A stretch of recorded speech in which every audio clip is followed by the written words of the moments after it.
Assalamualaikum warahmatullahi wabarakatuh. Perkenalkan, nama saya Rizka dari kelas Manajemen A Fakultas Ekonomi Universitas Negeri Makassar. Indonesia saat ini telah berada pada titik pengembangan peta jalan koperasi yang berbasis pada modernisasi melalui transformasi dan digitalisasi koperasi. Korporasi koperasi menjadi contoh upaya nyata bahwa koperasi pun mampu bersaing dengan pelaku usaha besar dalam perekonomian. Koperasi menjadi bagian penting untuk menghimpun kekuatan ekonomi dan sosial masyarakat dalam memenuhi kebutuhan hidupnya. Koperasi filosofinya merupakan perusahaan yang menerapkan strategi produksi, konsumsi, serta distribusi yang efisien, karena pemenuhannya kebutuhan ekonomi anggotanya secara bersama-sama. Secara makro, koperasi diharapkan dapat memberikan kontribusi meningkatkan produk domestik bruto, menciptakan lapangan kerja, mengurangi pengangguran, menjaga kestabilan harga, serta inflasi yang ada pada akhirnya dapat membantu mengurangi angka kemiskinan. Di era revolusi industri 4.0 ini, bangsa Indonesia jujur harus mengakui bahwa dalam dinamika pembangunan ekonomi, koperasi masih diposisikan sebagai pelengkap sistem ekonomi masyarakat dan pemerintah.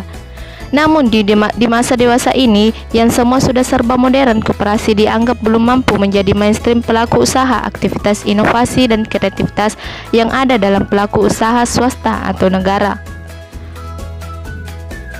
Maka dari itu, koperasi yang tujuan akhirnya mensejahterakan semua anggotanya perlu menyediakan kebutuhan ekonomi anggota koperasi secara cepat, mudah terjangkau, dan bermutu. Perlu melakukan perubahan, yaitu profesionalisme dan modernisasi, karena modernisasi koperasi merupakan tuntutan zaman pada era distribusi ekonomi, digital ekonomi, dan ekonomi sharing.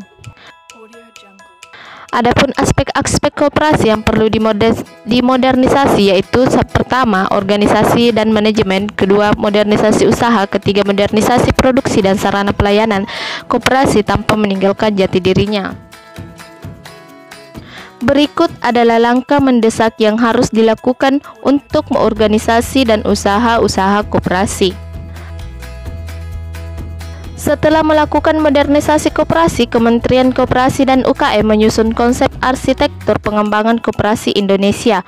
Pengembangan ini bertujuan untuk mewujudkan koperasi yang sehat, mandiri, modern, dan berdaya saing yang mendukung dengan 4 pilar kebijakan yang berfokus pada infrastruktur, profesionalisme, tata kelola koperasi, pembiayaan, dan kapasitas usaha, serta pengawasan dalam konteks pembinaan terhadap koperasi. Itulah tadi penjelasan saya mengenai modernisasi koperasi dan pengembangan koperasi yang menurut saya memang sangat penting di era globalisasi saat ini, sehingga koperasi dapat terus eksis dengan mengikuti perkembangan zaman dan tidak kalah saing dengan bangsa-bangsa lain. Mengingat bahwa masih ada masyarakat yang awam yang belum tahu tentang koperasi, sehingga mereka hanya berpikir bahwa koperasi itu adalah tempat simpan pinjam. Namun, koperasi bukan hanya sekadar itu. Koperasi banyak memiliki usaha yang dapat mensejahterakan anggotanya dan berperan penting dalam perekonomian. Sekian dari saya. Wassalamualaikum warahmatullahi wabarakatuh.